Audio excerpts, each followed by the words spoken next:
மதராசி படத்தினுடைய trailer and music audio லான்ச்சில் நம்ம சிவகார்த்திகேயன் அவர்கள் பேசியிருந்த விஷயம் ரொம்பவே எல்லாருக்குமே ஈர்ப்பாக இருந்துச்சு. ஸோ அந்த விஷயத்தை நீங்கள் தெரிஞ்சுக்கணுன்னா மறக்காமல் எங்கள் சேனல் சப்ஸ்கிரைப் பண்ணிட்டு இந்த வீடியோ ஃபுல்லாக பாருங்கள். முழுக்க முழுக்க எல்லா விஷயங்களும் நீங்கள் தெரிஞ்சுக்கலாம்.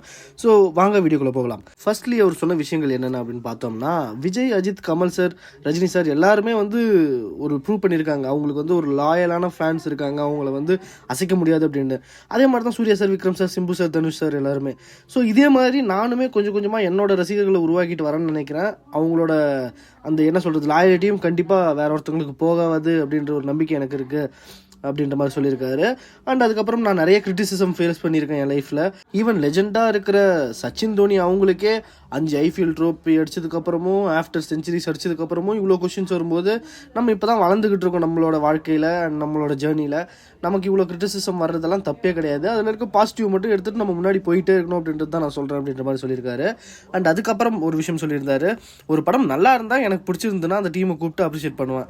அதுக்கு இவன் என்ன பெரிய ஆளுன்னு கேட்குறாங்க. படத்துக்கு அப்ரிசியேஷன் பண்ணுறதுன்றதும் நல்ல படத்துக்கு நல்லது பண்ணுறதுன்றதும் நான் எதுக்கு யோசிக்கணும் அப்படின்ற மாதிரியான விஷயத்தையும் சொல்லியிருக்காரு. அண்ட் அதுக்கப்புறம் பீப்புளெலாம் என்னை மக்கள் நிறைய பேர் என்ன குட்டி தளபதி, திடீர் தளபதினு நிறைய கூப்பிட்டுருக்காங்க. அப்படியெல்லாம் கிடையாது. அண்ணன் தான், தம்பி தான் அப்படின்ற மாதிரியான ஒரு ஸ்டேட்மெண்ட்டையும் சொல்லியிருக்காரு. அண்ட் அதுக்கப்புறம் வில்லன் யார் இந்த படத்துக்கு அப்படின்னு நான் ஏஆர் முருகதாஸ் சார் கிட்ட கேட்டேன். அவர் பட்டுன்னு வித்யூட் அப்படின்ற மாதிரி சொல்லியிருந்தாரு. எனக்கு பட்டுன்னு பயம் வந்துருச்சு. கையே பேட் மாதிரி இருக்கும். அதில் எப்படி அவர் கூட போய் நடிச்சு ஃபைட் சீன்லாம் பண்ணி அப்படின்ற மாதிரி யோசிச்சுட்டு இருந்தேன். அதுவும் கிளைமாக்ஸ் டைம்லாம் பார்த்தீங்கன்னா நான் சும்மா பிளாக் மட்டும் பண்ணணும், எப்படின்னா லொஜக் மஜக் அப்படின்ட்டு நம்ம வடிவேல் சார் பண்ணுற மாதிரி நான் பண்ணிட்டு இருக்கலாம் அப்படின்னு தான் நினச்சேன். நான் கடைசியில் அவர் அடிக்க கூட இல்லை, அவர் அடிக்கிறத தடுத்த எனக்கு அவர் அடித்தது ரொம்ப வலிச்சது அப்படின்னு தான் சொல்லி ஆகணும். அப்படிப்பட்ட ஒரு ஃபிசிக் வச்சிருக்க ஒரு நபர் அப்படின்ற மாதிரி சொல்லியிருந்தாரு.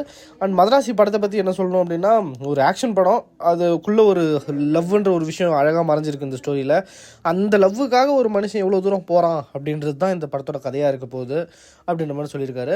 அதுக்கப்புறம் முருகதாஸ் சாரோட நரேஷனை கேட்டவுடனே நான் மிரண்டேன். அப்படியே ஒரு விஷயம் தான் நான் அவர்கிட்ட சொன்னேன், சார் நான் உங்ககிட்ட இன்னொரு தீனாவோ கஜினியோ துப்பாக்கியோ கேட்க போகிறது கிடையாது. அது மாதிரி இருக்கிற அந்த லெவலில் இருக்கிற இம்பேக்டை கொடுக்குற ஒரு நல்ல கதை தான் நான் கேட்க போகிறேன் அப்படின்ற மாதிரி. அதே மாதிரி அவர் என்னை ஒரு இப்போ தான் வந்திருக்கேன், ஒரு சின்ன ஒரு ஹீரோ அப்படின்ற மாதிரிலாம் ட்ரீட் பண்ணல. என்னை ஒரு ப்ராப்பராக என்ன ஒரு நடிகரை ட்ரீட் பண்ணுவாரோ, பெரிய பெரிய ஹீரோஸை ட்ரீட் பண்ணுவாரோ அப்படி தான் என்னையும் ட்ரீட் பண்ணார் அப்படின்ற மாதிரி நம்ம சிவகார்த்திகேயன் அவர்களுடைய உரையை சொல்லியிருக்காங்க. இதுதான் நம்ம சிவகார்த்திகேயன் அவர்கள் நிறைய விஷயங்கள் பேசியிருக்காங்க. அதில் முக்கியமான விஷயங்கள் தான் நான் அவங்களுக்கு சொல்லியிருக்கிறேன். ஸோ இந்த வீடியோ உங்களுக்கு கண்டிப்பாக பிடிக்கும்னு நினைக்கிறேன். இதோட முடிச்சா ஓகே, டேக் கேர், பாய்.